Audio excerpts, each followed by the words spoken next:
Oublier le papier cadeau et donner une seconde chance aux vieux tissus. Fatima Sebaï enseigne au public la technique du furoshiki, une méthode de pliage de tissu japonaise pour emballer ses cadeaux sans déchets.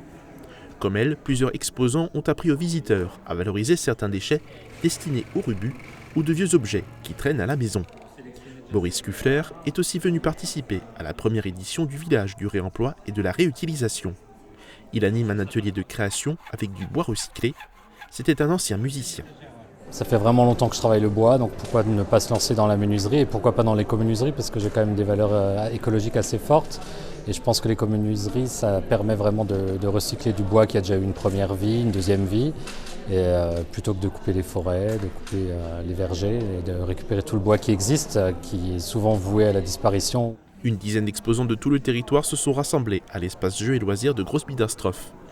Parmi eux, il y a aussi Christelle Conrad.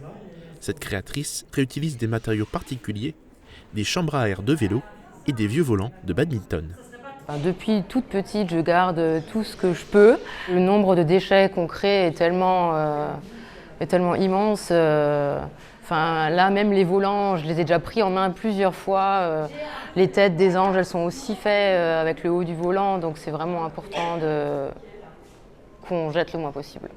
L'objectif de cette première édition est de faire connaître les acteurs dans ce domaine, transmettre les astuces du recyclage et faire prendre conscience des enjeux environnementaux.